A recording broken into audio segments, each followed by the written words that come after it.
relation to enlightenment, to develop myself, my relation to practice and so forth, and my Buddha beings. I offer relation to enlightenment, to develop myself, my relation to practice and so forth, and my Buddha beings. Sangye Jura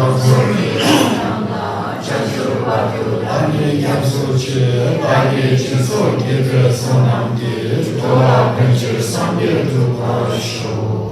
Sangye Jura Soge Junamla, Chancho Bado, Anye Gyamso Che, Anye Jinso Gebe Sonamge, Tola Penche Sangye Dupa Sho.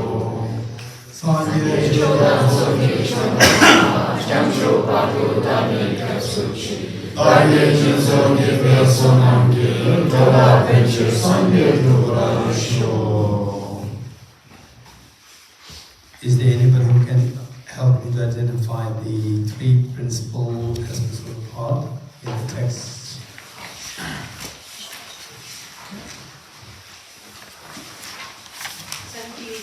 Page 78.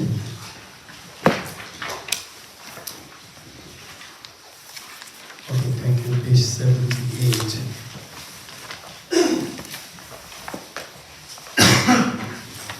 And this morning we discussed about our personal practice. If you do something on a daily basis, starting from like 10 to 15 minutes a day, then eventually you can grow and make it the more detailed, longer duration, ranging like by the time after 5 years, 10 years, you can make it like 1 hour a day, 2 hours a day, depending on the available time. And what a practice!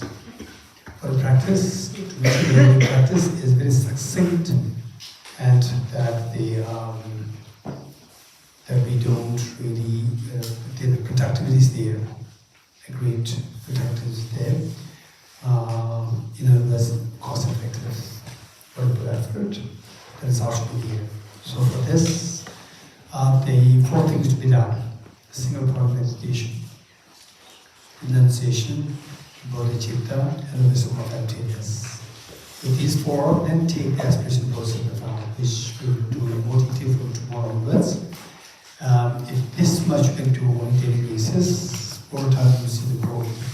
You see that you are, say, your mind becomes more and more stable, and not being easily affected by external factors, that the joy increases. And then you become not a cold person. Otherwise, at times, when we go, when we immerse ourselves into some communities, some jobs, corporate, or say the state, the jobs, wherever, then the competition and so forth, that these things make you to become very cold and feelingless. This is quite dangerous, and of course, the whole environment influences us badly. So we should be very careful to make sure that whatever degree of purity, passion that you have, and that is not being sullied by the environmental bad influences. You should remain very strong and firm, no matter what influences there are from the environment, competition, particularly in the corporate world. There's so much competition there to prove that you are somebody, that you get promotion, so we should be very careful. Finally, this is not only life, there are many more lives. And then it's not just 2, 3, 4 lives. Till Buddhahood, we have to continue to take birth. And how do we know that this rebirth? This is a very important topic about the brain and mind relationship. It was a separate discussion. We don't have time here. And the body stops, but the mind continues. And what is this mind? We just study all these things. The study of the Buddhist psychology will really help us to understand this. And then, of course, that a personal journey into this, as how there's a mind which is different from the brain, then you will feel, you will come to get a conviction that this is not only life, there are so many more lives. Why should I have just to curb your life, the environment here? Why should you destroy this self for the next so many lifetimes? So these are the wise people's approach to make sure that you lead a meaningful life. With this mind, wherever you end up in terms of your job, work and so forth, the three principles will go path. The 4 points which we discussed, and adding to that, the both are found, you take on daily basis, we see that you're growing. And at times, again the same thing when we go through these practices, at times we can become a little, mechanical, where there's no feeling here, you're doing it all the steps as discussed, and yet feeling is not really, is not that much coming as much as we used to have. And under such situation, you have to read this. Not only read, reflect on the points. Again, there are only 14 verses here, and by Gompa, each of the 4 points, the points, the renunciation, bodhicitta, wisdom of emptiness. Why to generate renunciation? How to generate renunciation? If you get stuck with how to generate renunciation. So for this, the points will be given there. How you reflect on these points, then it will not become mechanical. You will start to have the feelings. And then number 3 is what is the measure of having generated renunciation. 3 points. Likewise for the bodhicitta, likewise for the wisdom of emptiness. And by studying wisdom of emptiness and then meditating on wisdom of emptiness, at times you may wonder whether I'm in the proper track or I'm going off the track. How do you know that? Again, you read this section on emptiness. Again, Lama Tsongkhapa very clearly explains as to say what is the proper understanding of wisdom and what is the, you see, when you go wrong, all these things will be very clearly explained in these. So we read these 3 principles of the path, and why I'm reading this is not for the sake of reading, it's for the sake of us in future. When we meditate on these points, then this will be used as a mirror for us. Whenever you're practicing, where you can start to see where we're going wrong. So these points, Lama Tsongkhapa, the 14th century great enlightened being, the revered in Tibet, revered as the second Buddha. So he explained these points, and then this would be like such a key for us to unfold our treasure, to make which otherwise our practice seems to be so mechanical, we'll have a life in it.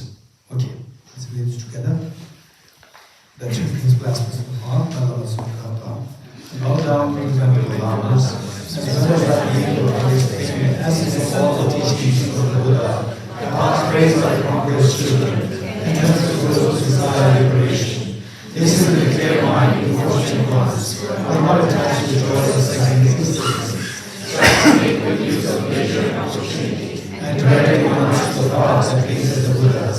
Without your renunciation and any attraction to the pleasures of second existence is not attainable. The craving for existence also binds beings, thus without sense renunciation. If there is attraction to this life by reflecting on how abundant opportunity are difficult to find, and how life is ephemeral without span. If there is attraction to future lives by repeatedly thinking of the infallibility of karma and its effect and the hindrances of samsara.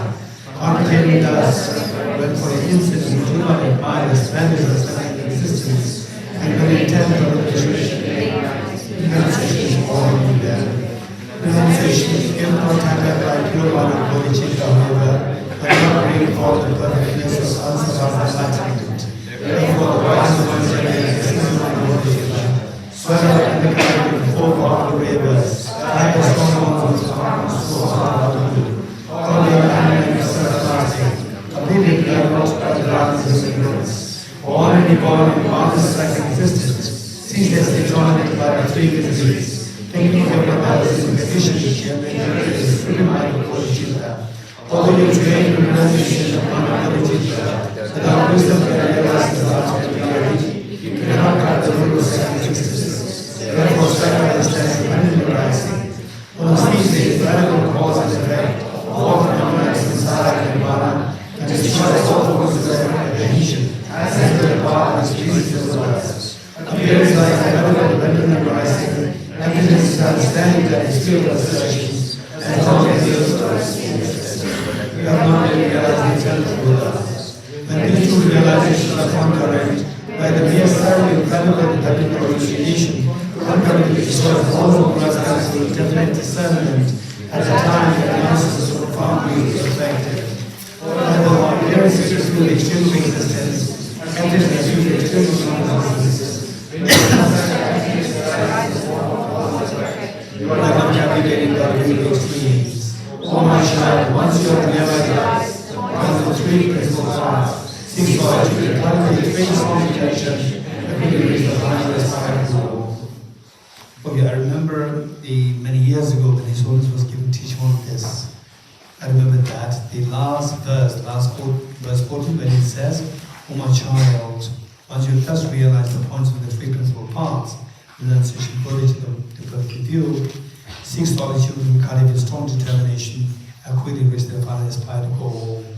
So when His Holiness was giving teaching, His Holiness, I remember him so clearly saying, when you reach this section, the verse, "Oh my child, if you can imagine that Lama Tsongkhapa is in front of you and actually addressing you, calling you my child, and then he's so lovingly exhorting that once you have understood these three principal paths so well, you're convinced, then don't waste your time, cultivate, extract the greatest meaning of your life, that is fearlessness and the infinite happiness. So, if you could imagine that Lama was actually addressing to you, then this builds a very strong karmic connection with Lama Tsongkhapa. That in the future times you will actually have the opportunity to take birth at his feet, and that all instructions will be given by him. So this is what His Holiness said is very precious. Okay.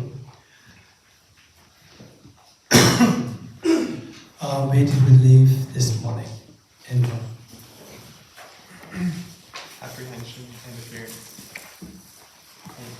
Mistaken mind and Mistaken deceptive mind. apprehension is kind of goes into the view of discussing about it. okay, thank you. Literally, the sentence you were starting with was that mind, when it sees an object, the emotions arise. You were going to give a summary of the whole thing. Thank you. Okay, so what we were saying is that when a mind interacts, so the emotions arise, so excitement, attachment, anger, fear, stress, and so forth, they arise only when your mind interacts with the object. This is the first thing that we need to know. The mind interacts with the object.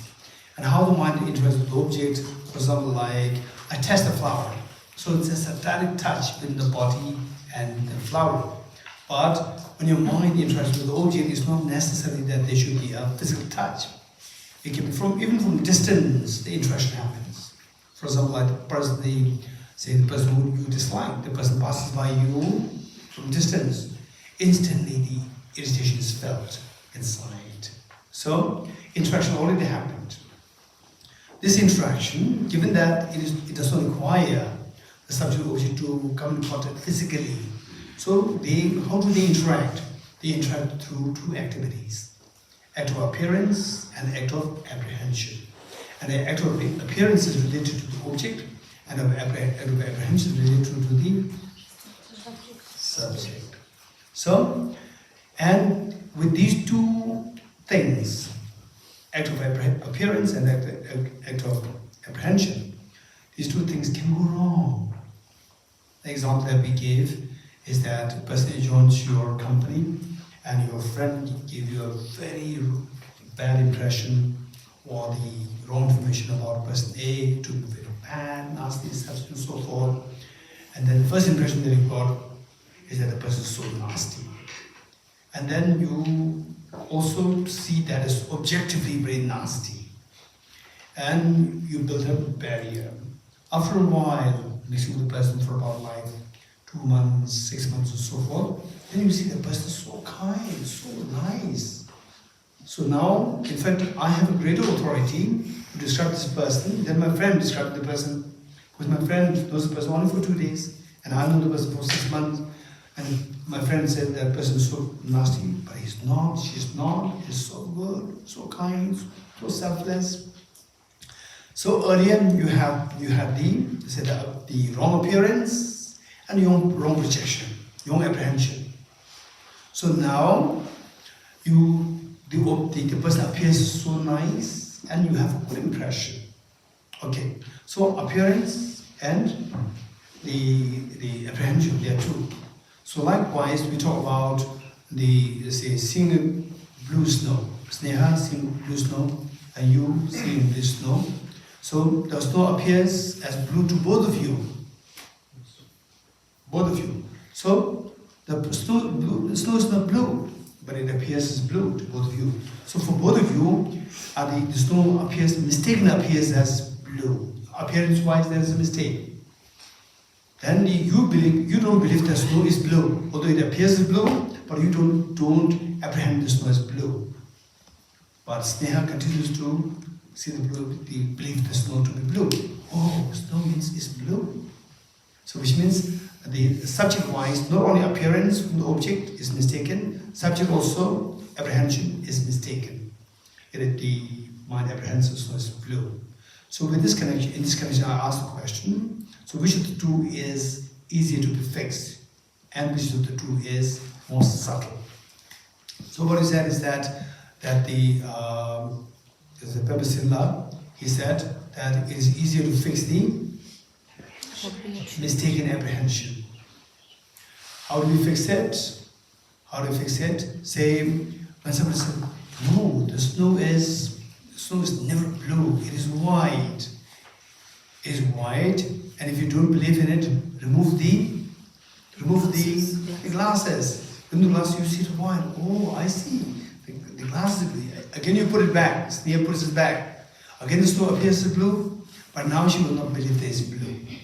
So, the apprehension is fixed, but the appearance could not be fixed. You getting it? Appearance could not be fixed. So, mistaken appearance is more difficult to be fixed than the mistaken apprehension. How many got it? Presents. So, from this, what we say is that mistaken appearance is there, mistaken apprehension is there. Which is more difficult to be fixed? Appearance. Mistaken appearance. How many agree with this? Raise hands. Mistaken appearance is more difficult to be fixed. Which means that yesterday we talked about afflictive obscurations and cognitive obscurations. Which of the two is more difficult to be fixed? Cognitive obscuration is more difficult to be fixed. Which is grosser? Afflictive obscurations. Okay, now, yesterday we talked about afflictive obscurations and the cognitive obscurations. And today we're talking about the mistaken appearance and mistaken apprehension. So now we can correlate the two. Of the two afflictions, of the two defilements, obscurations, which is grosser? Afflictive obscurations. And which subtler? Cognitive obscurations. And mistaken appearance, mistaken apprehension and mistaken appearance, which is grosser? Mistaken apprehension is grosser, and which is subtler? Mistaken apprehension. Which subtler? Mistaken appearance. Okay. So now we correlate the two. Afflictive obscuration, which is grosser, can be correlated with mistaken apprehension. Cognitive obscuration, which is subtler, can be correlated with mistaken appearance. Okay, the beginners, you are a little lost. Little lost or not? Huh? Okay, those who are a little lost, raise hands. Okay, not next. Only 1, 2, 3, 4. Okay, never mind. So these things, these are the technical things which you don't really see discussed otherwise. So in the group discussion, I would suggest you to bring this up, and particularly the senior ones who are going to the retreats and more systematic studies, see if you also understood it, and then share this with the healthy beginners. Okay. So what we said is that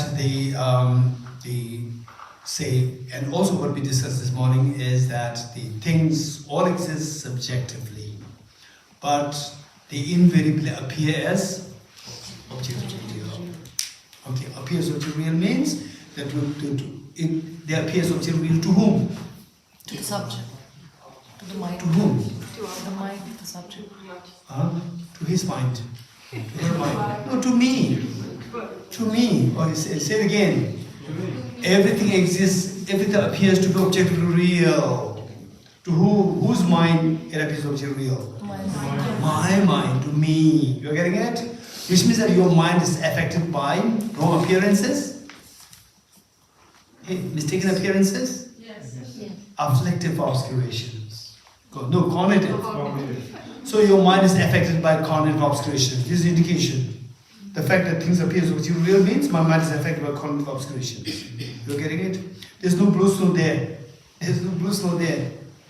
But you use with the blue glasses on, invariably the snow appears blue. You know? It's not a problem of the snow, it's a problem somewhere here with your glasses. Yes?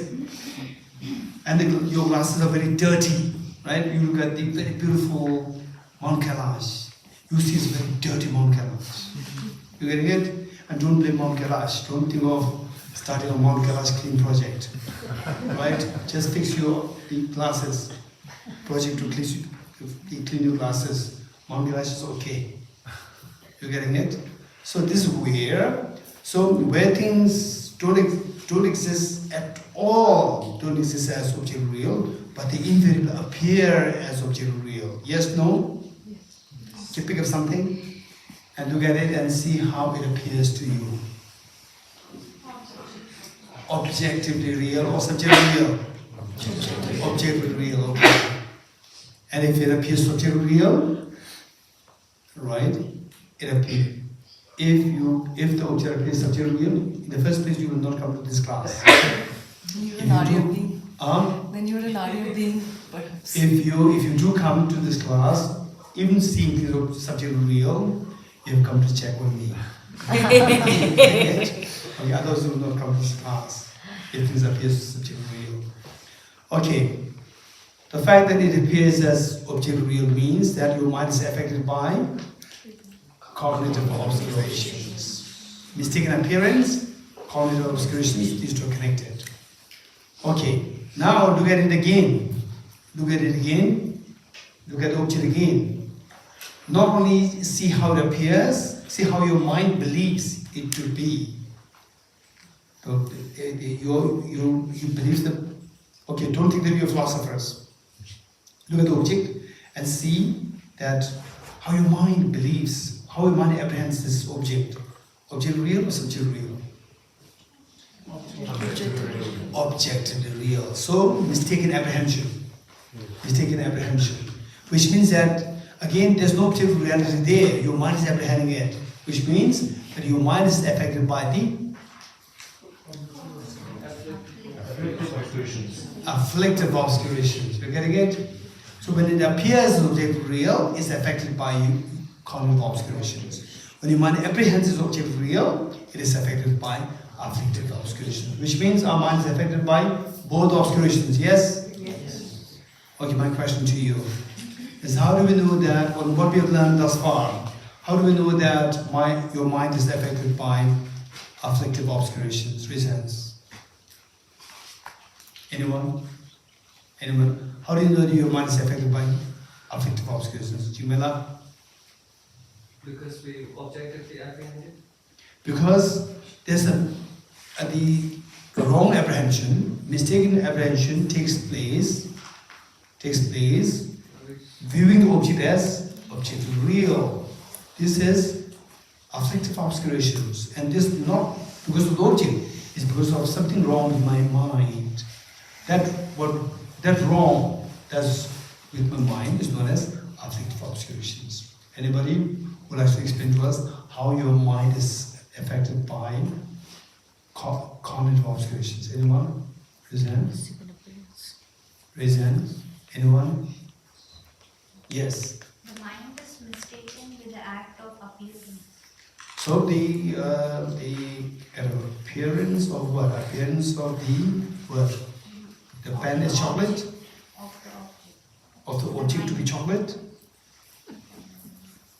The object they're looking at is not a chocolate, right? It's a pen. As objectively real. Yes. We should be very clear. The fact that my mind, when the object appears to my mind, the object appears objectively real. Mistakenly appears as object. Mistakenly appears as objectively real. Objectively real. Right? Mistaken appearance can be of any form. Mistakenly the flower appears as chocolate. If it appears as chocolate, it's time for you to go to mental hospital. You're getting it? If it appears objectively real, actually we have to go to mental hospital. But everybody's suffering from this disease. You don't worry. But if you see the flower as a chocolate, then it's time something is wrong. Right? It's double wrong. Okay. Okay. So this is so important point. You're getting it? Afflictive obscurations, cognitive obscurations, how these two are related to the mistaken appearance of object reality and mistaken the apprehension of the object reality.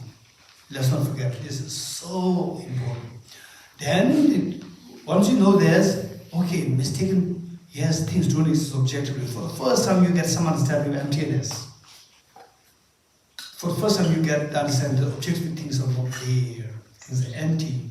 Okay, when you get this feeling, then you see that when you observe your mind, how your mind reacts to object appears as very real. And my mind also believes, mind also interacts, particularly in the wake of anger, attachment, jealousy, fear, and so forth. How do things appear to as so object real? And how your mind interacts with apparent object, it apprehends it as so object real. It becomes so clear, so clear. And then if you still are not too clear, then at the wake of this anger, fear, attachment, so forth, just take a little time, go to your room, close the door, sit do a little bit of breathing, and just invoke this anger, the affliction, anger, attachment, whatever. Just invoke this a little bit, and then try to see what triggered this attachment, the person, the cheesecake, whatever. And then think of this object and see how it is empty object. The moment you get a glimpse of emptiness of this object, the object disappears, instant all this turbulence of the mind, which is manifested in the form of your physiological changes within the body, heart palpitation increases, and your, say, the heaviness, tightness of the body, and so forth. This will all go back to normalcy instantly. You get a glimpse of emptiness. Instantly, all these physiological disturbance will go back to normalcy. It will just stop. From there you see that, look, wow, that's amazing. How my mind interacts with the object, that triggers all these emotional stirs and physiological stirs. The moment I see the object correctly as empty of object reality, instantly my mind, mental peace comes. And physiological disturbance subsides instantly. Okay, this is so precious. And for this we have to learn first. We have to learn. And then we have to subject this to reflection. And then the experience will come to us. Okay, so in this connection, I also like to share with you the 3 kinds of wisdom. 3 kinds of wisdom. So the wisdom that we are talking about transforming our emotions. Transforming our emotions, which are so disturbing to us. And to bring about this transformation, what is required, all these disturbing emotions at the core, at the base, at the foundation is self-grasping ignorance. Self-grasping ignorance means ignorance which views things as objectively real. Self-grasping ignorance means ignorance which views things as objectively real. You getting it? Self-grasping ignorance means ignorance which views things as objectively real. Okay, so to count. Why this object is not real, I didn't get. Okay, so this comes later. Right. I'm so glad that you are so interested in this. This is the first time I'm attending this session. Wonderful, wonderful. Here we go. So this whole point. So the whole retreat is on this subject. On your question, to address your question. Thank you. If I don't address this, don't spare me. Adi, ask this question again. Remind me. This is the core of your question is the core of the class here. What was I saying? Okay. Yes. Self-grasping. We have to talk about the self-grasping ignorance. What is self-grasping ignorance? It is the ignorance which is taken in views. What did I say? Self-grasping ignorance is the ignorance which views things as objectively real. Good. So, finally, to remove all this mental disturbance, for example, like in the olden times, perhaps about 500 years before the global warming, 500 years ago, 1,000 years ago, in the Arctic Circle, Antarctica, so the iceberg is so fresh there. Icebergs. On the icebergs, you can build the houses. You can stack floors after floors after floors, skyscrapers. Then with the global warming, what happens? Icebergs start to melt. Once the iceberg melts, what happens to what you have stacked on it? It will all crumble down. Right? You don't have to hit the hammer even once. You don't need to do that. The ground, the iceberg melts, everything what is stacked on top of this will crumble. So what is the iceberg metaphor for? Metaphor for the self-grasping ego. This iceberg, on which all these inappropriate attention, afflictions, contaminant comments, they're all built up on this. When the self-grasping ignorance melts, iceberg self-grasping ignorance melts, all what is stacked on top of this will all dismantle on their own. All our inappropriate attention, afflictions, contaminant comments, they will all dissolve on their own. And once they dissolve, your miseries end. That is nirvana, that is liberation. Okay. So for this, how to melt this iceberg of the self-grasping ignorance? How? So, yes. How? By lighting. By lighting the lamp of wisdom. Wonderful. So this the ignorance is like darkness. So how to remove this darkness of ignorance is by introducing the light of the wisdom. So this wisdom that you're going to encounter is the one to get rid of this ignorance, darkness of ignorance. Let's say that there is the burglar frequenting Thosamling, in the night, a burglar comes, and burglar is so extreme, like 150 kg, huge size, and very strong, macho. And then we need what? We need a guard, night guard. And the guard is just 30 kg, very slim, who's sick himself, very sick.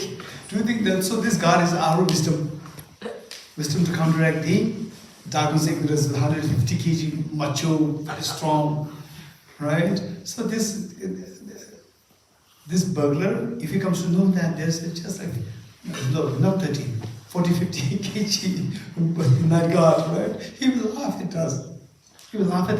Right? So you're going to counteract me. You're getting it? He will just grab me like this, right?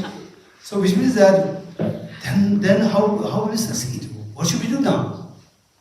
We have to bring a God who is as strong as the burglar. Yes? Okay. So in our case, the God is wisdom of emptiness. What's the wisdom of emptiness? Right? This is the third day. This is the third day, yes? Yeah, third day. Including the introduction? Including the introduction is the third day.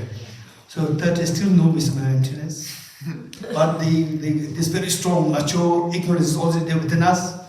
Right? And now we bring the wisdom with maybe 4th day, 5th day, a week wisdom comes. Right? And this ignorance will grab it. Okay, so so this wisdom, the God should be extremely strong. We need a very strong God, right? And how strong? It depends on the ignorance. What is the strength of the ignorance? Okay, tell me. I'll say what is the strength of ignorance within us? What's the strength? Tell me. Very strong. Very strong. Extremely. Extremely strong. How do you know that? Because we see everything as objectively real. Yes. And because we have uncontrolled emotions. And it's everywhere. Because we're trapped in this mundane happiness. We are trapped in mundane happiness. Don't make it too boring. Don't make it too boring. People will not come to Thosamling anymore. Deliberately I'm coming here to attract people. Her name? No. Okay. So how do we know that, as Venerable said, how do we know that we have this self-grasping ignorance?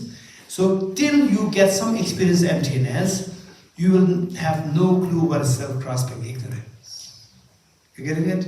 Till we have some degree of experience of emptiness, you have no clue of what is self-grasping ignorance. When we project, say, apprehending self-grasping, the objective existence, apparent objective existence, although I try to explain to you very simply, but in reality, it's very difficult to even know that things are very subjectively real, or your mind is apprehending subjectively real. But there are indications there.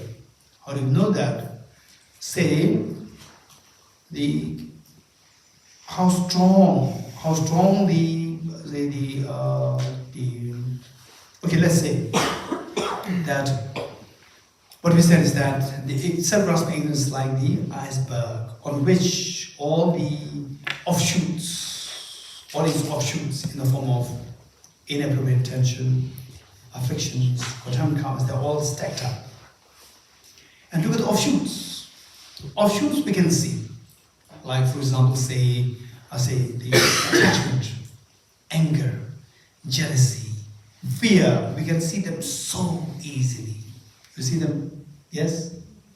You see these emotions within us? Okay, so these emotions, and later on, when you get a glimpse of emptiness, you see that just meditate on emptiness, and instantly these emotions, which the earlier generated, like anger, attachment, and so forth, instantly they will subside. From there, you see that all these emotions underlying the foundation is this self-grasping ignorance. You can see that very clearly. Okay, so with this, what he's saying is that these emotions, what strength of the wisdom of emptiness is required depends on what strength the negative emotions have. So what is the strength of negative emotions? So actually is self-grasping ignorance, but we don't see that right at the moment, but we can infer this through its offshoots in the form of negative emotions like attachment, anger, jealousy, and so forth. How strong are they here? There are two things. One is they are so spontaneous. Yes, anger. When someone is about a stupid person, right? Instantly your anger simply erupts. And then something which is so pleasant to you, something which is so appealing to you comes, or you meet with things, cheesecake, momo, whatever, instantly, even physiology, you will see that your body reacts. Yes? Okay. So which means, number one, these negative emotions, there are two attributes. The first one is, or the qualities. Qualities doesn't mean good qualities, bad qualities also there. One is that they are so spontaneous, so spontaneous. Then number two, that they are so intense, spontaneous and intense. These two are different. These two are not the same. One is very spontaneous, another one is that it is so intense. Intense meaning, in simple terms, high quality. For example, say anger, attachment, they arise in you is extremely high quality. Right? And for one time, there was one boy who was just 1.5 years old, just a baby, toddler, 1.5 years old, and he was with his father, and I was just watching, and the father was deliberately provoking his son, 1.5 years old son. He was provoking the son, and the son, he grabbed at the father's mobile and kept it on his side. And after this, when he was about to keep it there, the father grabbed at it and pulled it so hard and kept it on his side. And then just sat like this. And boy, how old? 1.5 years old. He was so angry. And then he went to grab at the mobile and he put it towards his side, and by the time it was almost there, again the father grabbed at it and pulled it from his hand and kept it there. And from his anger, the anger on the son's face, you could see that. So high quality anger. Amazing.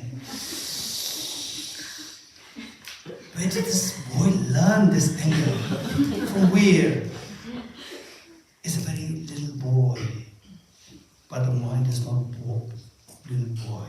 Mind is an old person from the past life. So addicted to anger and so forth. High quality anger from the past life. This is what this person inherited today as in a new body. The afflictions, same from the past life. Same afflictions. It's just the body's new, that's it. From the face you could see the anger, intensity of the anger. Okay, so in other words, negative forces, negative emotions, they have two attributes. One is spontaneity, another one is intensity. So much, the great intensity is there, these two things. Now the emotion, the wisdom of emptiness to counteract the remedy. A remedy as well should be extremely spontaneous and intense. If you look at our the wisdom of emptiness, what is wisdom of emptiness? Say we have to attend in the form of prayers, practices, and so forth. What's the practice? So how spontaneous? Let's see.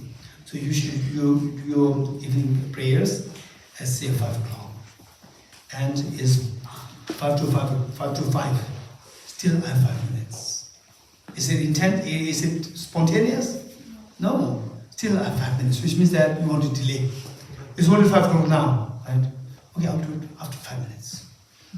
So where's the spontaneity? And afflictions are so spontaneous, right? So spontaneous. They come and go, and the remedies yet to come. Sometimes the policemen, right?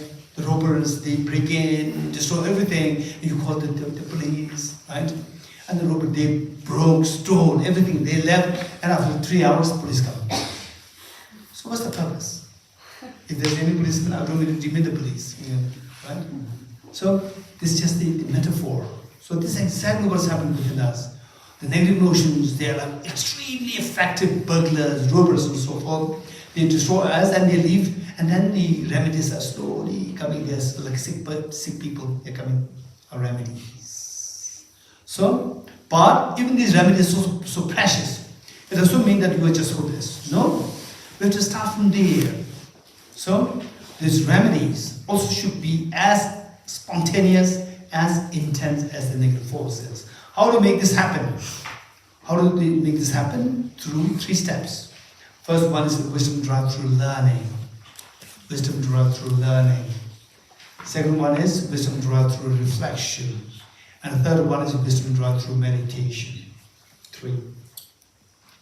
It is only through these 3 steps that you can expect to make the wisdom, the remedies, as powerful, as intense, as spontaneous as the negative forces. Only then we can counteract the negative forces, and then we can remove the mental defilements to attain the fearlessness and infinite happiness. So, what are the 3 wisdoms? The first one is Wisdom through wisdom derived through learning. Wisdom through reflection, wisdom through meditation. Okay, first one is wisdom derived through learning. What is the wisdom derived through learning?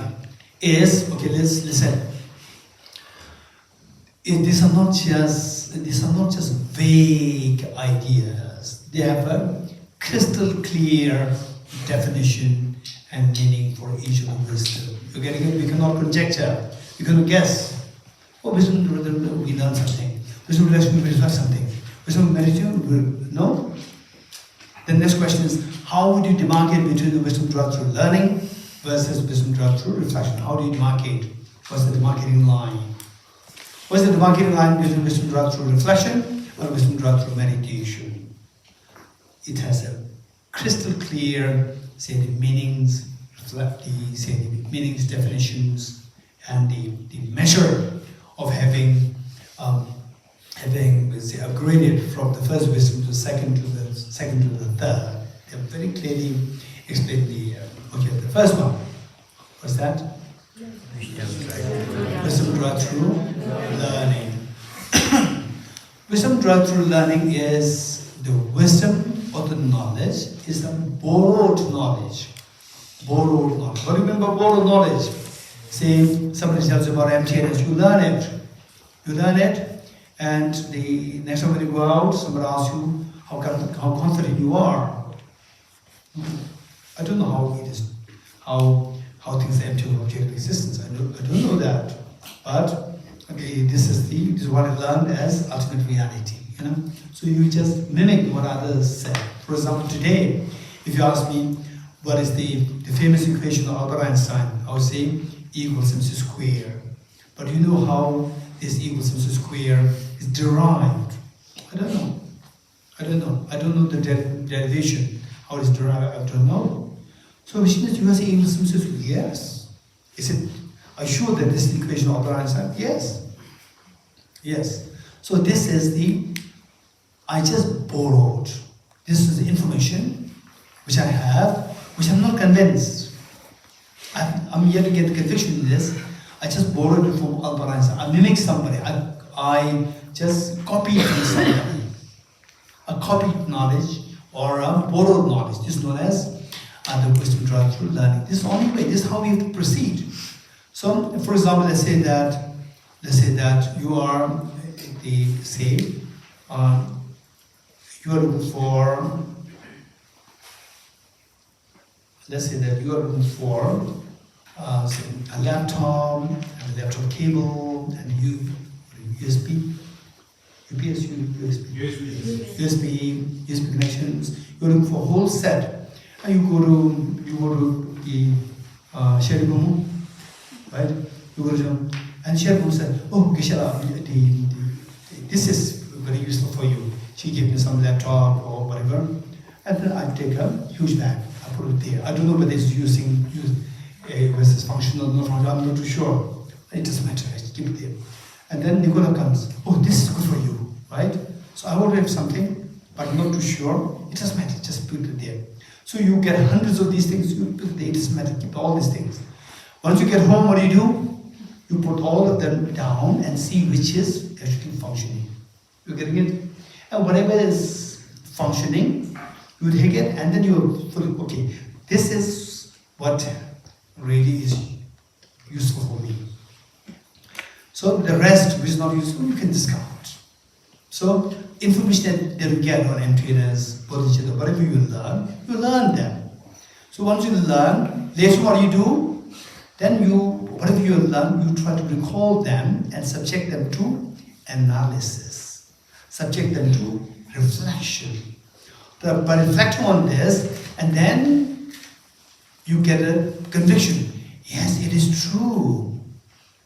So for example, okay, yes, it's true that things don't exist objectively. Wow, that's amazing.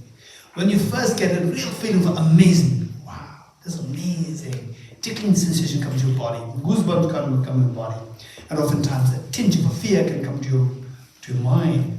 When that happens, this earlier borrowed knowledge becomes your knowledge. At that point, you have gained the wisdom drawn through reflection. You getting it? So, with the first wisdom, you are not convinced. You are yet to get conviction. With the second knowledge, you get a conviction. You get a conviction. Okay.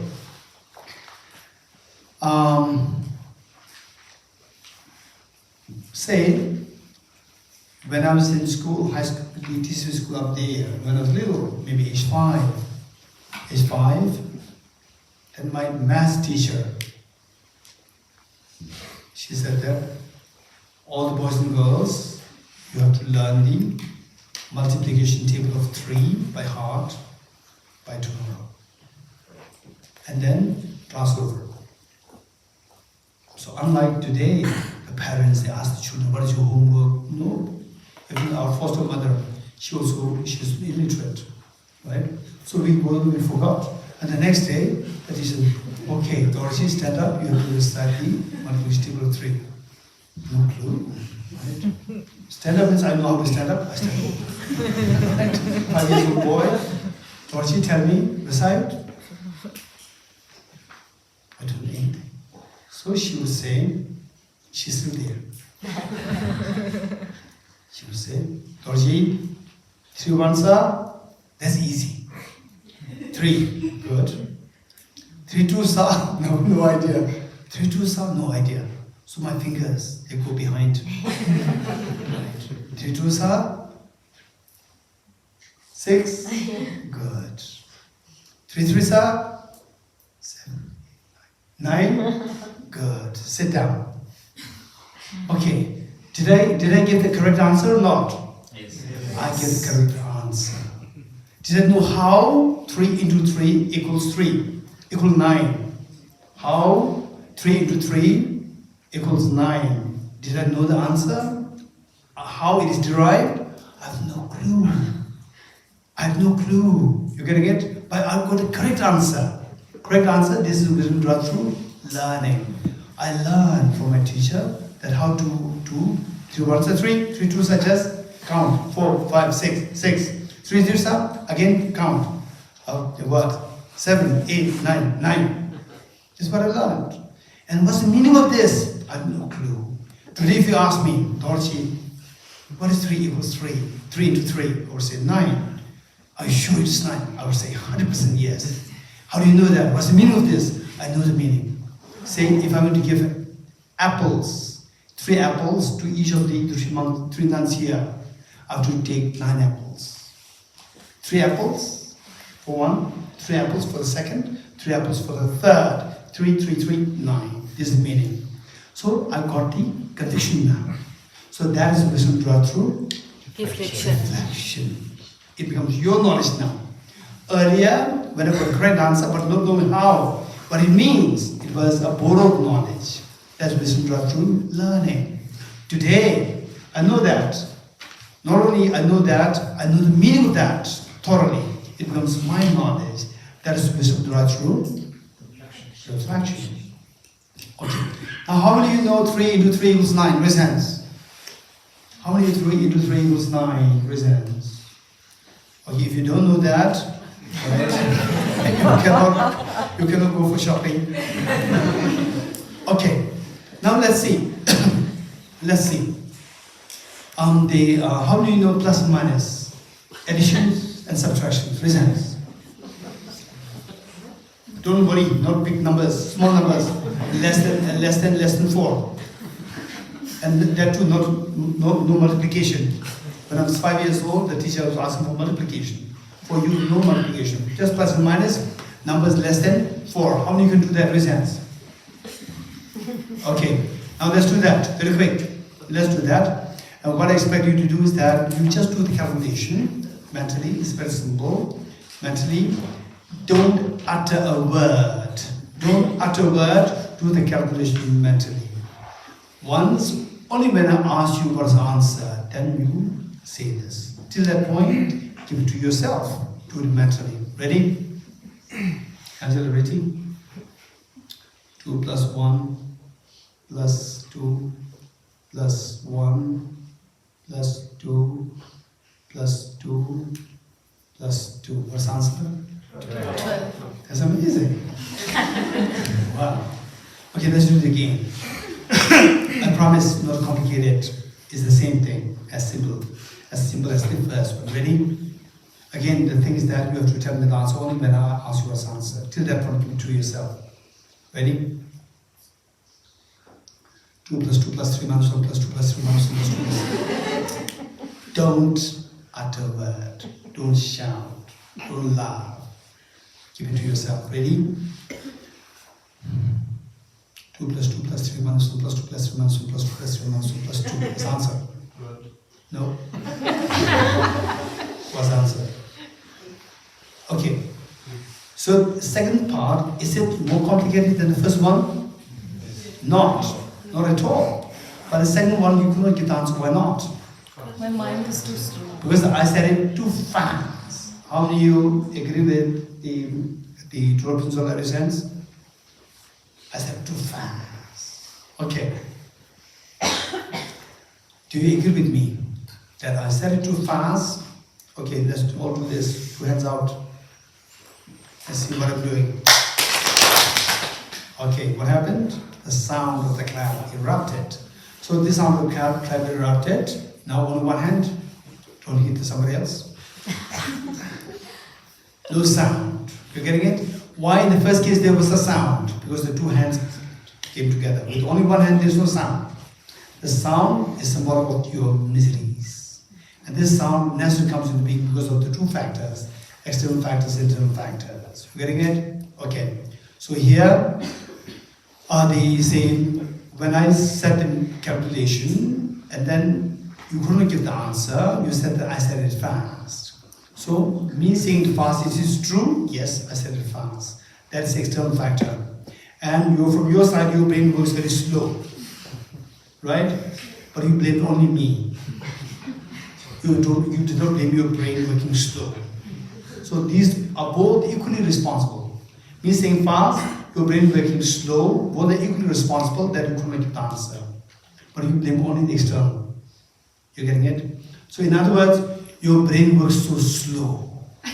Although you know how to do the calculation, although you are very convinced how to do the calculation, you have already reached the level of reflection, but it is lacking the fastness. You're getting it? Your mind does not work fast. And whereas to your afflictions, how fast are they? Anger, right? Anger. So somebody said, what a stupid girl, what a stupid boy in public, right? Instantly the anger erupts, or you turn towards Venerable Samala, should I become angry? Venerable Samala said, no. And then ask somebody else, right? When someone said no, should I become angry? Of course! You do not do anything, other person just is actually abusing you, right? You should become angry. Okay, let me manage with anger. Is it how the anger erupts? No, it erupts so spontaneously. But with the mathematical calculation, it's very slow. With the anger, it's high quality, very spontaneous. Attachment, high quality. Shopping malls, you go there, you see the Chanel, you see the Gucci bags, for the boys, Gucci belt, Gucci shoes, right?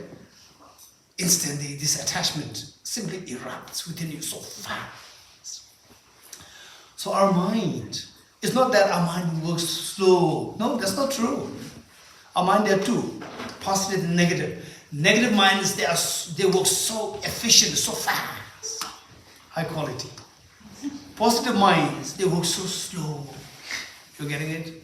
Now we have to make our positive minds to work very fast. How to make it fast? Now how to make this mind, the positive minds, work so fast? How to make it Constant familiarity. Anyone else? Okay. How many of you speak, for example, Hindi, English, Tibetan, or whatever language you're which is your first, which is your mother tongue.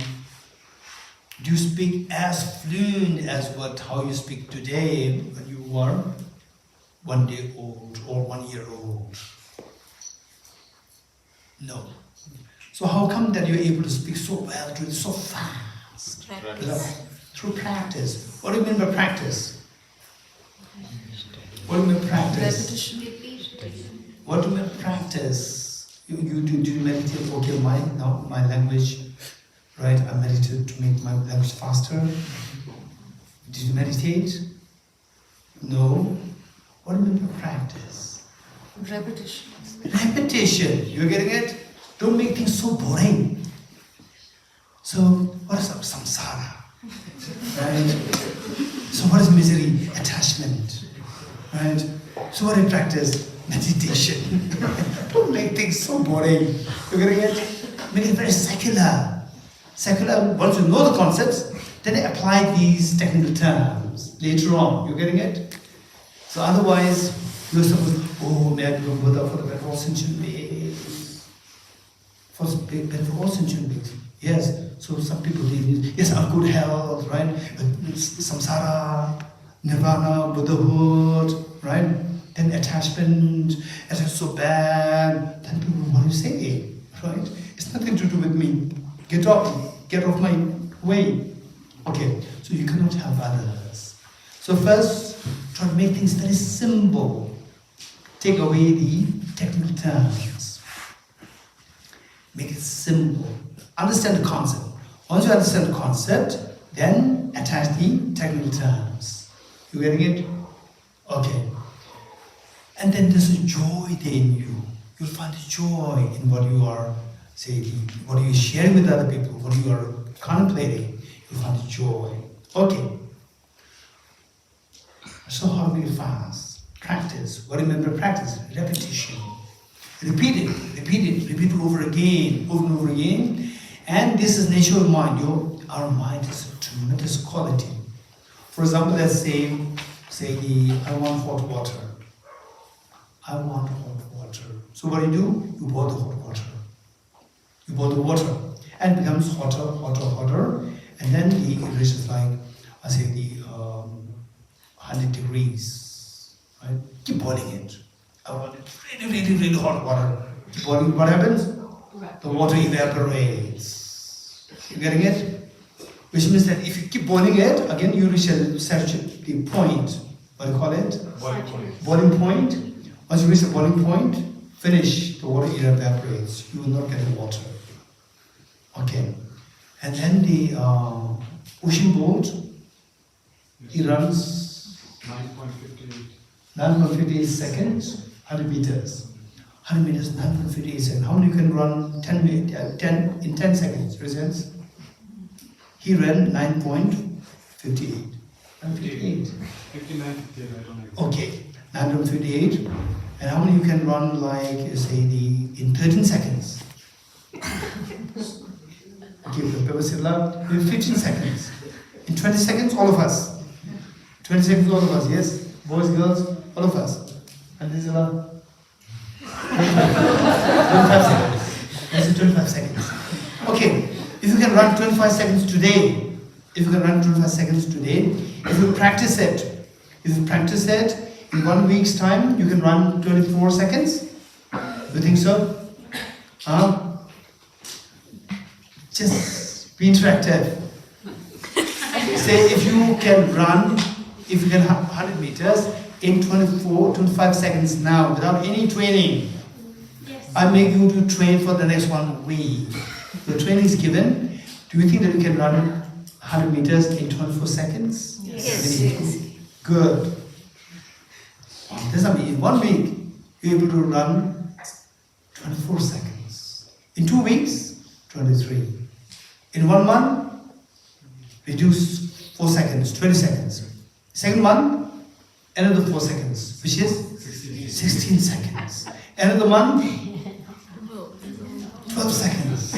Another month, 8 seconds. Now, world record. You're getting it? Now you can break the world record. The ocean ball is behind you. Right? In 5 months, you can run faster. Is it possible? No.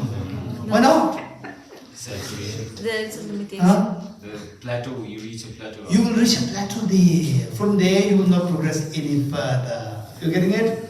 And if you have to maintain this, like maybe like say 12 seconds, maintain it. The next day, if you want to run that fast, 12 seconds, you have to exert the same effort. Without the same effort, you cannot run the 100 meters in 12 seconds. Then still again the same effort. But the mind, how it runs is very different. You don't have to put all the effort once more. You don't have to do that. Whatever you did yesterday, that suffices. That suffices for today's exercise. And what you do today is additional on what you did yesterday. Which means yesterday if you're able to run 12 seconds, today you will add to this your practice, you can run for 11 seconds, 10 seconds. There's a constant progress happening. You will never reach a plateau. You're getting for the mind. For the body, you will always reach a plateau. This is the difference between training the body and the training the mind. You getting it? So if you think like this, it's extremely joyful for us. And so much of hope, so much of joy that, wow, this is the potential from my mind. You can progress like this. And your respect, your love, your respect for other people will also increase. Just as I have the potential to grow infinitely, well, all others also have the same potential. And then your respect, you will never ever demean, you will never ever be contemptuous or look down upon others. Everybody has the same potential. It's beautiful. Okay, so what final thing is that what we learn is that for our mind, for the mind, you train the mind like boil the water disappears. The mind disappears. Never. This is one difference. For the mind, no matter how much you train it, the mind will never disappear. The mind is very stable. Unlike the water. You continue boiling water, the water is not stable. At one point, when it reaches the 100 degrees centigrade, it evaporates. It is not stable. Number 2, unlike the body, training the physical body, which reaches a plateau from reaching of which you will not progress any further. Our mind will never reach the plateau. It will continue to improve. Amazing. So, with these things, the practice means to a repetition, repeat what you've done.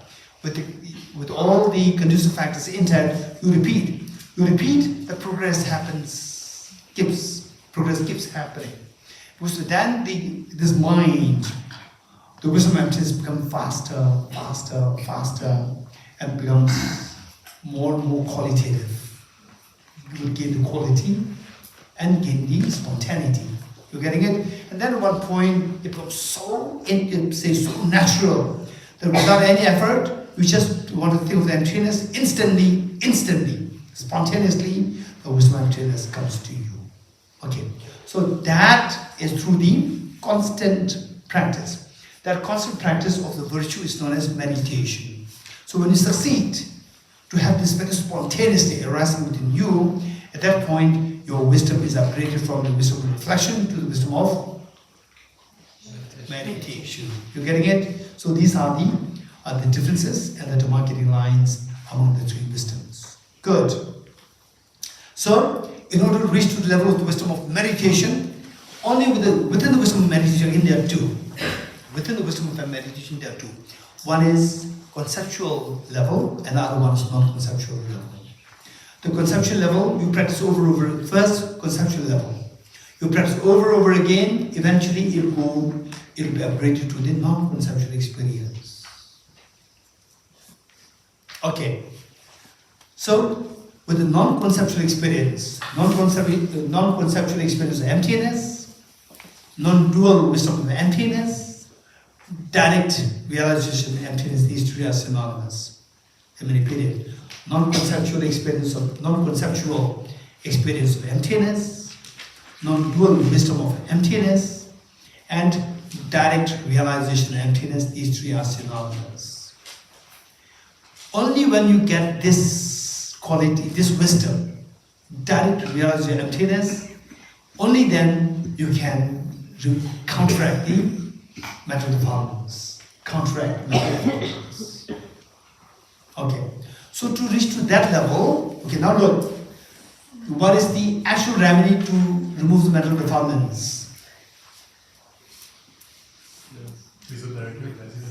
Wisdom directly realizing emptiness, or the non-dual wisdom of emptiness, or non-conceptual experience of emptiness.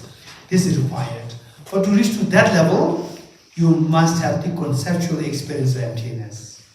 To have the conceptual experience, conceptual, meditative, conceptual level of the wisdom of meditation, to have this, it must be preceded by the wisdom drawn through reflection.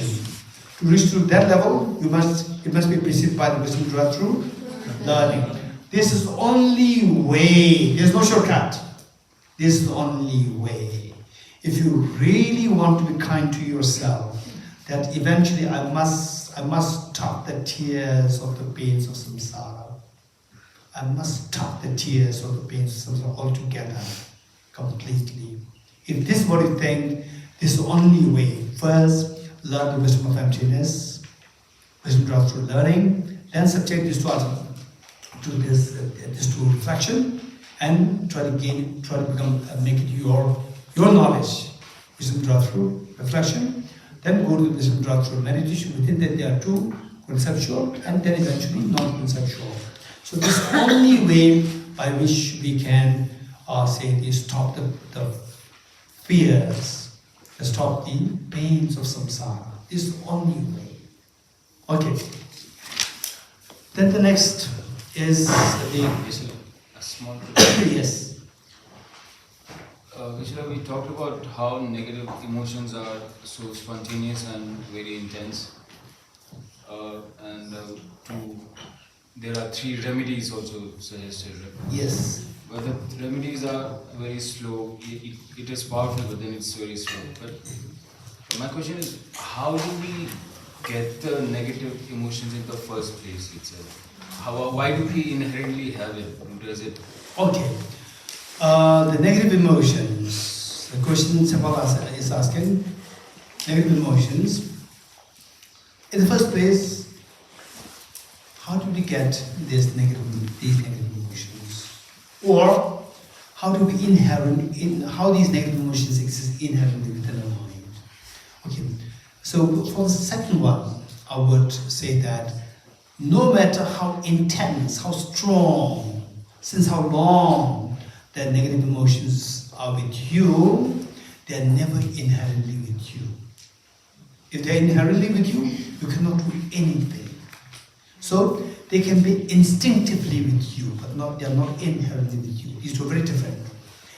And negative emotions can be very instinctively with you. The way in which Charles Darwin said, these negative emotions, attachment, aversion, fear, they are instincts within us. These are the evolutionary.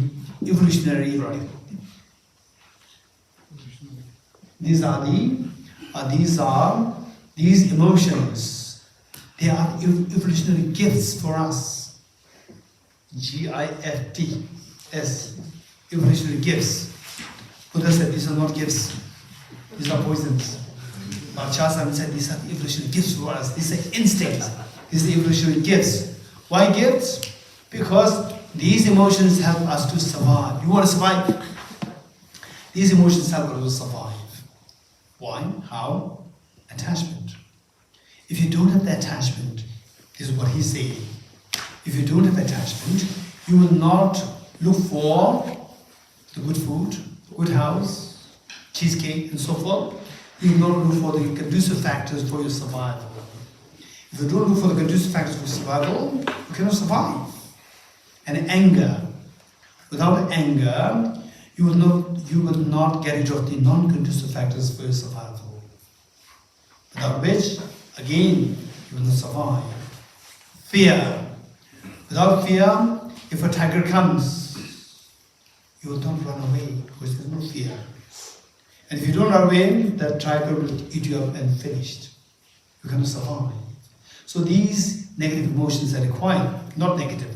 These, the emotions are required for survival, and that they're instincts. They're instincts, they came to you through evolutionary process. Say, 4 billion years of evolution from the unicellular organism through to the Homo sapien, 0.3 million years ago, and then from there till today. So this is what we have inherited. It's just a gradual evolutionary process that we are gifted with these instincts. And without these we cannot survive. This is what he said. So these are instincts, but these are not inherent. And if you were to ask the Buddha, are they instincts? Answer is yes. Are they inherent? They are not inherent. Because they are the adventitious nature. They are not the true nature of the mind. True nature of mind is so pure like gold. These are like the mud. No matter how much the gold is with the mud, the inside of the gold is not affected by the mud. Mud is just superficial. So these emotions, they are superficial. If that is the case, how did we inherit it? How did we inherit it? In the first place, how did they come to us? How did they come to us? This is the question. Okay. For this, let's say that today some of you may be a little lazy. Yes? What made you lazy? What made you lazy? Look, this is what I was yesterday.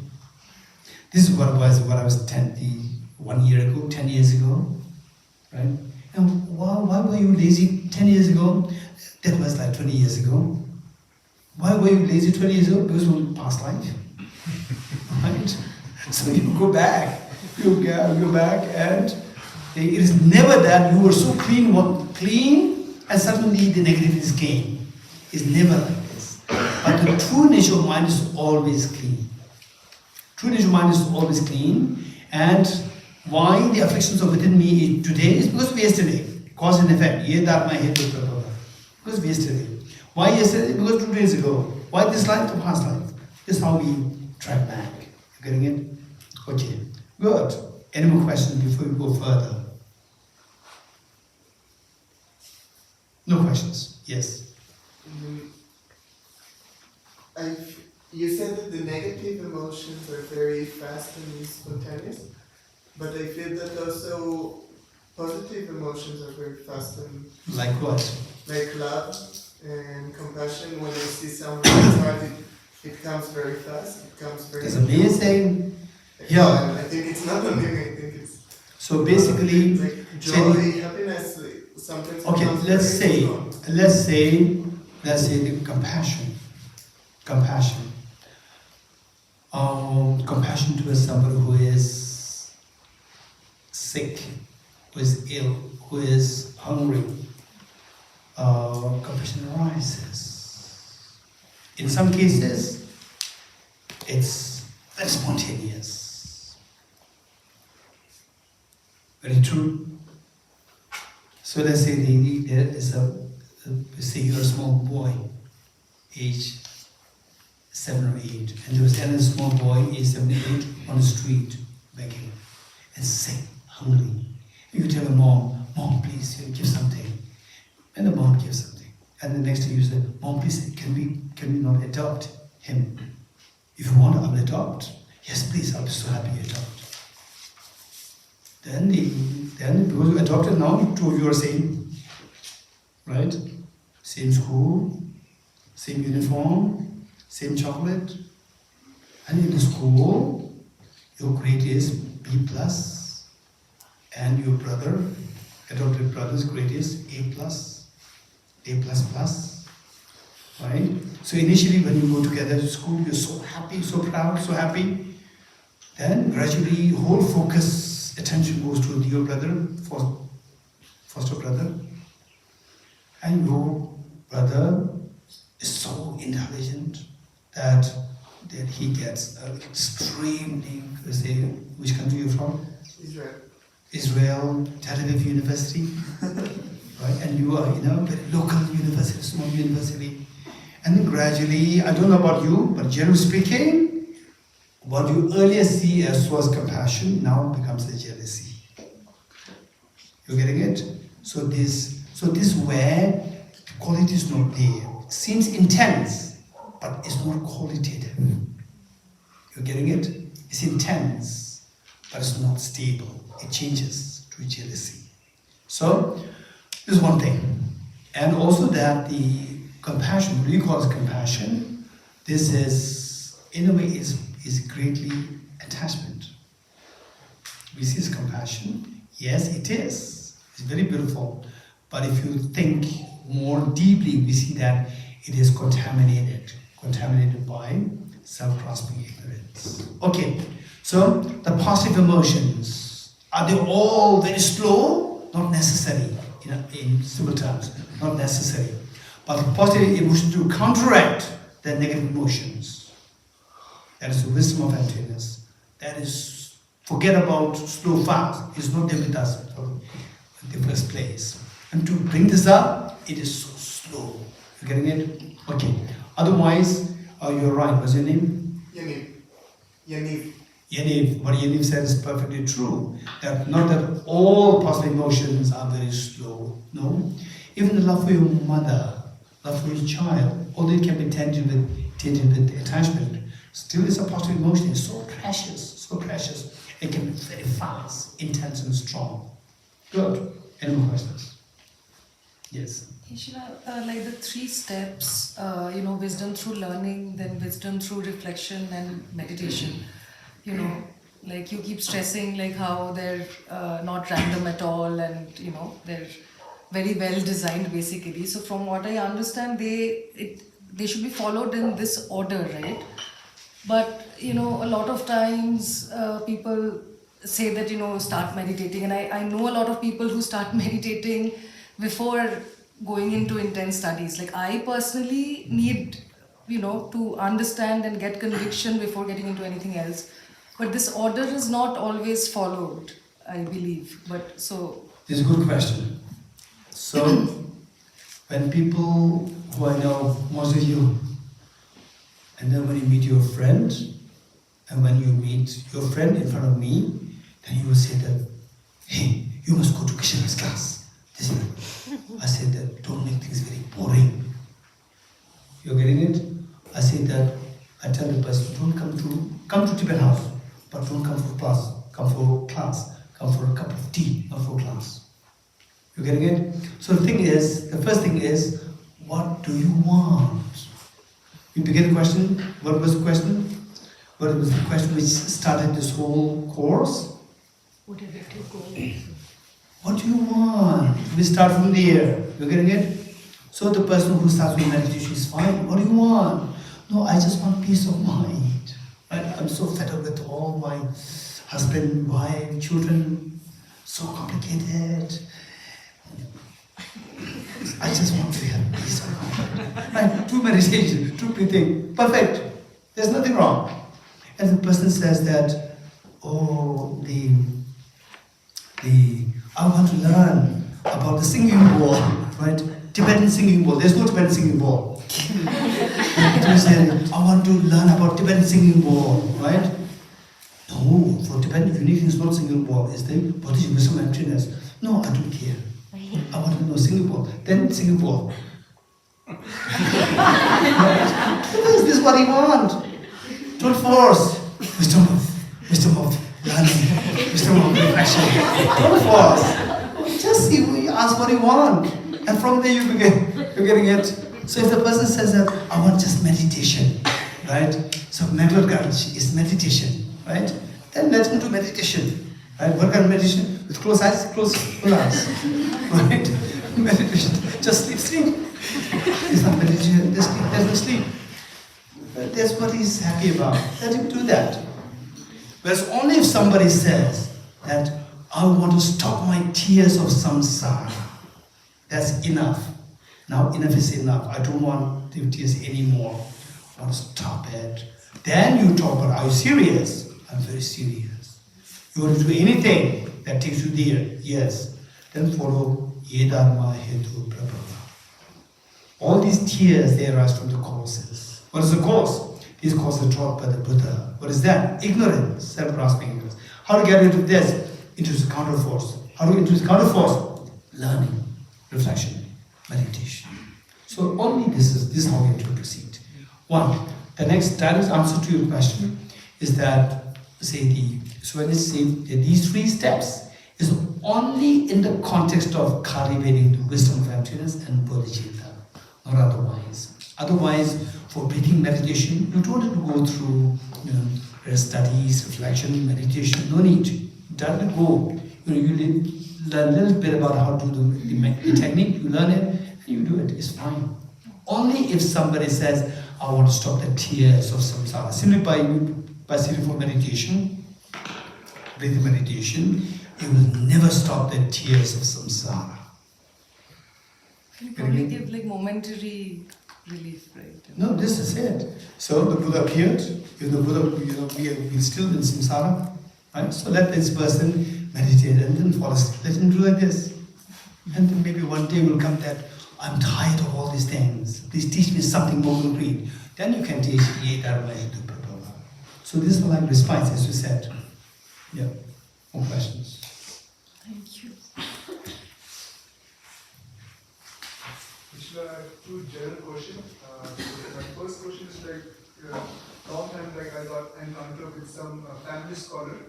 There was one Tibetan family scholar, unfortunately, and she was giving the example of Buddha, who is not accepting the female to the nunneries. Okay, for the time being, let us be very focused. Let's be very focused, because that's what we do digress. We're going to get, when I say in questions, related to what we have studied thus far. So because without the clarification from what we learned, if I take the next step, it will also become unclear. We're getting it? It's not just random questions. Questions related to what we've done thus far here. Mistaken with the appearances that we see, because we see things objectively real. So I want to know objective real versus objective existence. Okay. So, objective real versus objective existence. Okay. Also, for the time being, let's say these 2 are synonymous. thank you. Is English, and it can be little, there's ambiguity there, like objective existence, objective reality,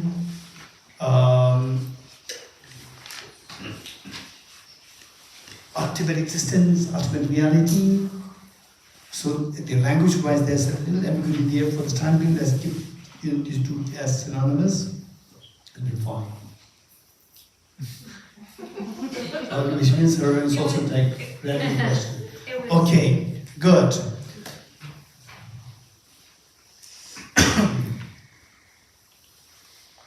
Okay, 3 to 5:30 is 2.5 hours teaching. It's 5:30. No, I'll never say this.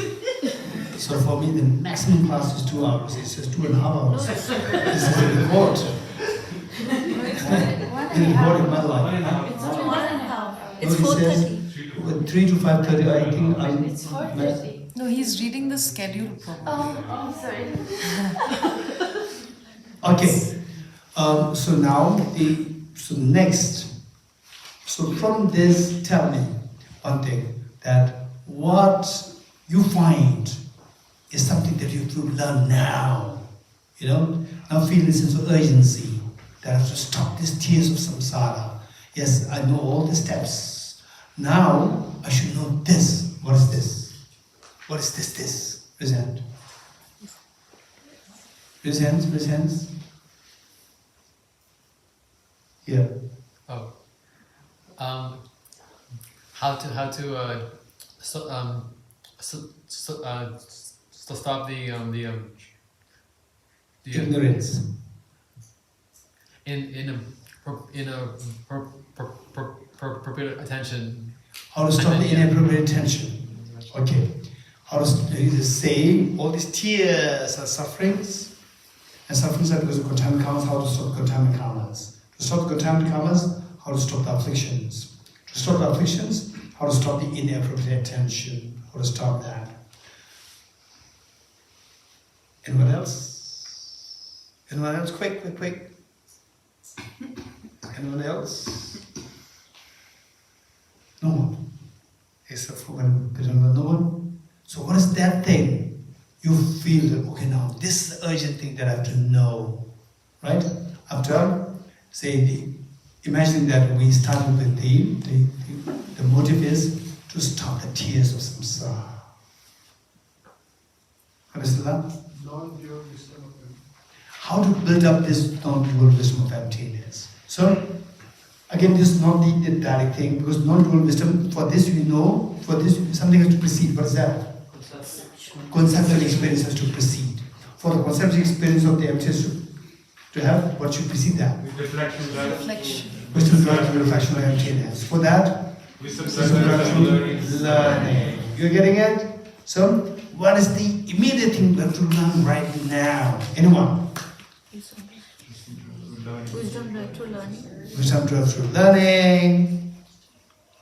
Wisdom drive through learning. Wisdom drives through learning. Okay. Which wisdom? Wisdom of emptiness. Emptiness of what? Objective existence. What does it mean by emptiness of objective existence? So this is what we have to learn. In other words, emptiness of objective existence. This is the full form of emptiness. What is emptiness? To know emptiness, if you look at the Bodhisattva's vows, you see that you are not supposed to teach emptiness. You are not supposed to teach emptiness to just random people. You getting it? Because there's a danger. What's the danger? Fall into nihilism. Fall into nihilism. This is a danger. You can fall into nihilism. You getting it? So therefore, whenever I teach on emptiness, I'll say the first, I have to make sure that, yes, I have taken most of the vow. I should be very careful, because in it says that you are not to teach emptiness to random people, because they can fall into nihilism. You are responsible. So because of this, when I teach emptiness, I always begin with 2 questions. You getting it? What did I say? I always begin with 2 questions. And for you also, in future, when you ever talk about emptiness, learn about emptiness, make sure that you remember these 2 questions. The first question, do things exist? Do things exist? What's the answer? Yes. Yes, if you say no, everything is empty, you fall into nihilism. You getting it? So to the first question, do things exist? If the answer is no, you fall into nihilism. Only if you say yes, things exist, everything exists, good, bad, yourself, others, the virtues give rise to happiness, the non-virtues give rise to miseries, law of karma, triple gem, good things, bad things, everything exists. Only if you are able to say yes, things exist, you are safe from falling into nihilism. You are safe from falling into nihilism. Only when the answer is yes, then you are entitled for the second question. Second question is, do things exist objectively? No. Do things exist objectively? If you say yes, you fall into absolutism. If you say yes to the second question, things do exist objectively, you fall into absolutism. Whereas if you say no, things don't exist objectively, only then you are freed from the 2 extremes, extreme of absolutism and extreme of nihilism. So this is when you are entitled to study emptiness. Good. Now, when talking about emptiness, we need to know that the Arinigarjuna, who is the one who is a commentator on on the Buddhist teachings on emptiness, the commentator who is being respected by all the great Narada masters. and is also revered as the second Buddha by all the Mahayana, the tradition followers. They revere him as second Buddha, Aranagarjuna. So Aranagarjuna, all his teachings when he was venerating the Buddha Shakyamuni, he always praised the Buddha Shakyamuni for having taught emptiness and dependent origination. There's always a balance stuck between these two things, emptiness and dependent origination. Not always emptiness, but always emptiness and dependent origination too. In other words, from this what we're learning is that whenever you learn about emptiness, when you talk about emptiness, when you learn about emptiness, emptiness should not be seen as nothingness, it should be seen as dependent origination. Emptiness should be seen as dependent origination. From this, what we learn here is a very important point. Number one, emptiness means dependent origination. In other words, emptiness equals dependent origination. Number two, emptiness equals dependent origination. Number two, dependent origination equals the middle way. Number one, emptiness equals dependent origination. Number two, dependent origination equals the middle way. Okay, what I said is A equals B and B equals C. What's your job? A equals C. You're getting it? So I said emptiness equals dependent origination and dependent origination equals the middle way. What's your job? Therefore, emptiness equals the middle way. Emptiness is not nihilism, it is the middle way. You're getting it? Okay. The first, what is the first thing? How is emptiness? How emptiness equals dependent origination? Okay. For this we need to know 5 points. How emptiness equals dependent origination? For this we need to know 5 points. Point 1, emptiness. 1 is emptiness. Number 2, emptiness is a short form of emptiness of independent existence. Let me repeat it. Emptiness, number 2, emptiness is a short form of emptiness of independent existence. For example, how many of you know who? How many of you know who? Sneha, you know who? Sneha doesn't know who. You know who? You know, you don't know. You know, what is that? Oh. So, Sneha is confused.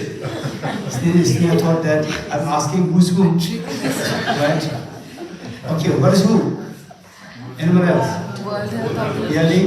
World Health Organization. Who is a short form of World Health Organization. You are getting it, Sneha? It's not who's who. Right? Okay, so it's the short form of World Health Organization. Likewise, emptiness doesn't mean emptiness. Emptiness is a short form of emptiness of independent existence. Number 2. Number 3. Emptiness of independent existence means nothing exists independently. Number 3. Emptiness of independent existence means nothing exists independently. Number 3. Number 4. Nothing exists independently means everything exists by. Hey, nothing exists independently means everything exists by dependence. Very good. This is number 4. Everything exists by dependence means everything is dependently originated. Wow, Ornella is so amazed. Wow. Okay. It's not because of the wow. Okay. Ornella, don't worry. Let me repeat it. I was so happy that you were so wow. It was not the wow, it was the wow because it's so fast. Okay, number 1, emptiness. Number 2, emptiness is a short form of emptiness of independent existence. Number 3, emptiness of independent existence means nothing exists independently. Number 3. Nothing exists independently means everything exists by dependence. Number 4, everything exists by dependence means everything is dependently originated.